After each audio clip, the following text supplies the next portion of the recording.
Parliamentary reporter dictation गति 160 शब्द प्रति मिनट। डिक्टेशन स्टार्ट होगी 5 सेकंड बाद।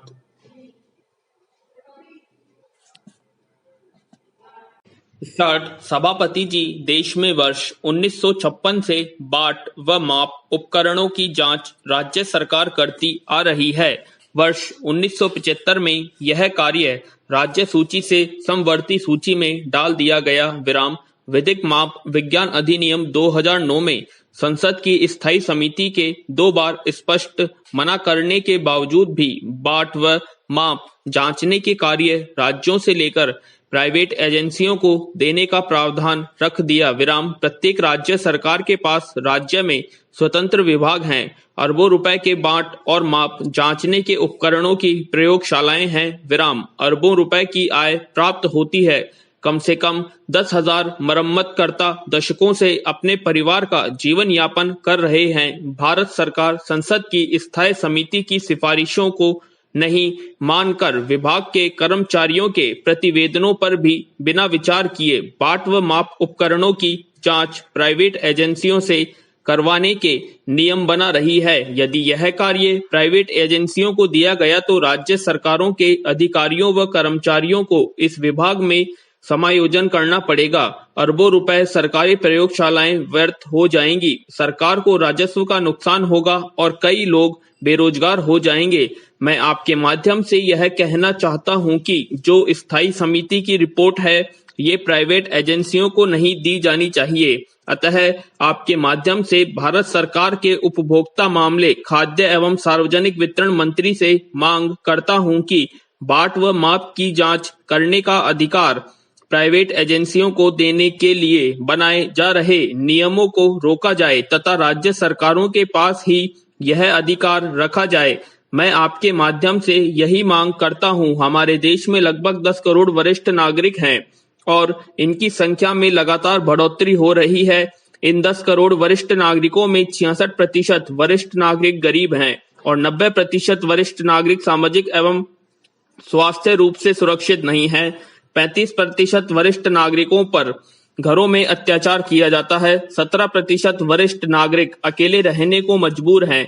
जैसे तैसे आयु बढ़ती है, वरिष्ठ नागरिकों के जीवन संबंधी आवश्यक वस्तुओं जैसे कि विशेष रूप से दवाइयों की अधिक आवश्यकता पड़ती है और वरिष्ठ नागरिक मधुमेह, हृदय रोग, कैंसर जैसी अनेक बीमारियों से घिर जाते हैं और इनके इलाज हेतु वरिष्ठ नागरिकों के पास पर्याप्त धनराशि नहीं होती, जिसके कारण वरिष्ठ नागरिकों के अत्यधिक बीमार होने से जीवन से हाथ धो बैठते हैं। विराम। महोदय, मैं एक पहाड़ी क्षेत्र हिमाचल प्रदेश से आता हूं, जहां पर किसानों के पास बहुत छोटी छोटी जमीनें हैं। आज देश में लगभग 2.5 लाख किसानों ने पिछले 9 वर्षों में आत्महत्याएं की हैं। छोटा और पहाड़ी राज्य होने के नाते यहाँ पर बहुत छोटी छोटी जमीनें किसानों की है।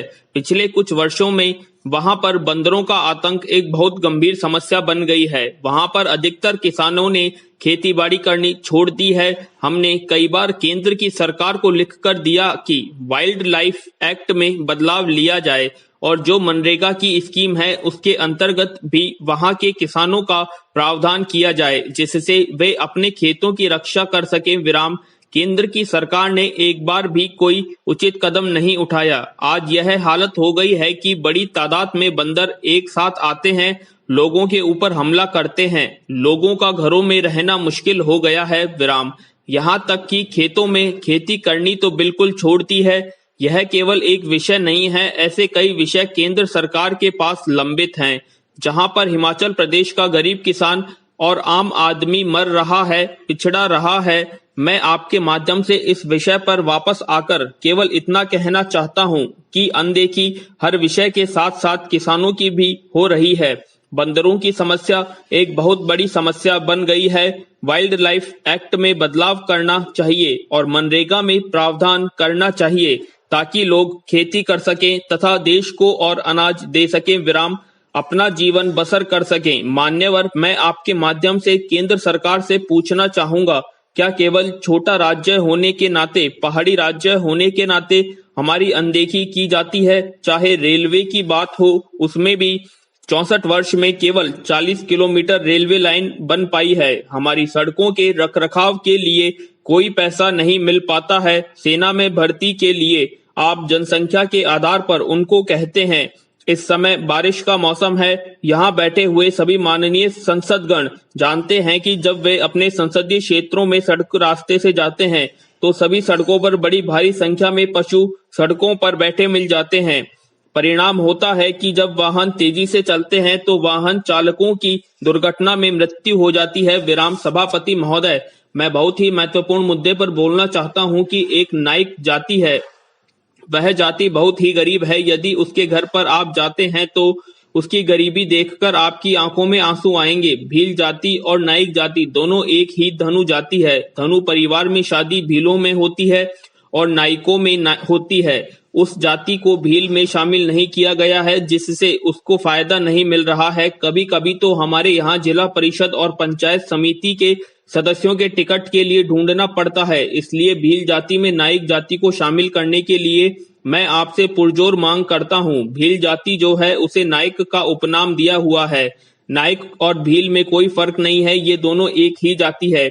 नाइक जाति को भील जाति में शामिल करने के लिए मैं आपके माध्यम से सरकार से मांग करता हूं। माननीय सभापति महोदय, मैं बहुत ही अवलंबनीय लोक महत्व का प्रश्न सदन में उठाना चाहूंगा। मेरे ख्याल से जितने सदस्य यहाँ हैं सब हमारे साथ इस बात पर सहमत होंगे। बात यह है कि सदन में लगातार पिछले करीब 15-20 सालों से भोजपुरी भाषा के संबंध में बात उठ रही है और देश और विदेश में बोली जाने वाली भोजपुरी भाषा को मेरे ख्याल से 50 करोड़ से ज्यादा लोग बोलते हैं। सभापति जी भी वहीं से चुनकर आते हैं, पूर्वांचल से आते हैं, बिहार से लोग आते हैं। तमाम लोग जो इस सदन में बैठे हैं वे भी भील प्रकार से जानते हैं। आपके कितने पूर्व मंत्रियों और मुख्यमंत्रियों ने यह बात उठाई। आपने खुद यह बात उठाई थी। आप वहीं के रहने वाले हैं। मैं चाहूंगा कि संविधान की 8वीं अनुसूची में उस भाषा को शामिल किया जाए। और रहा सवाल कि यहाँ से बहुत से लोग बोलना चाहते हैं, मंत्री जी ने भी इस बात को रखा था कि भोजपुरी को संविधान में 8वीं अनुसूची में शामिल किया जाए। मैं साथ ही साथ मांग करूंगा कि 2 दिन का सत्र है और छोटा सा बिल है, आप सरकार को निर्देशित करें कि इस बिल को इस सत्र में शामिल करें, भोजपुरी को 8वीं अनुसूची में शामिल करें, ताकि भोजपुरी भाषा बोलने वालों लोगों का सम्मान बढ़े और देश का सम्मान बढ़े। भोजपुरी भाषा के सम्मान के लिए मैं चाहूंगा कि आप सरकार को निर्देशित करें और सरकार आश्वस्त करें। विराम। महोदय, प्रति माह डीजल के दामों में वृद्धि अब नियमित रूप से हो रही है। परिणाम स्वरूप जयपुर दिल्ली आना जाना पहले से अधिक महंगा हो गया है। राजमार्ग की स्थिति यह है कि पहले फिर भी 5 घंटे से कम समय में जयपुर से दिल्ली आना होता था। गत 2 वर्षों से तो यह समय बढ़कर 6 से 7 घंटे हो गया है, वह भी तब जब रास्ते में आए दिन होने वाला जाम न मिले। क्या ऐसे में व्यवसायी संघ द्वारा टोल दरें बढ़ाना न्याय संगत है? विराम। महोदय, मैं आपके माध्यम से मंत्री महोदय से पूछना चाहता हूं कि क्या समूचे राष्ट्र में टोल दरों के लिए कोई एक नीति बनी हुई है या नहीं है, या अनुबंधित व्यवसायी संघ अपने हिसाब से प्रतिवर्ष इसमें इजाफा करती रहती हैं और उन्हें चुकाने के बाद भी आम जनता को उस राजमार्ग पर सभी सुविधाएं उपलब्ध हैं या नहीं, इसे देखने की जिम्मेदारी किसकी है? विराम। और टोल दरों को बढ़ाने के बाद अगर राजमार्ग पर सुविधाएं पूरी मिले और सफर सुविधाजनक हो तो कोई समस्या नहीं है। मेरा मंत्री महोदय से आग्रह है कि एक बार दिल्ली से जयपुर सड़क मार्ग से जाकर देखें कि क्या स्थिति है। इस तरह अनुबंधित व्यवसायी संघों को टोल दरें बढ़ाने की छूट नहीं होनी चाहिए।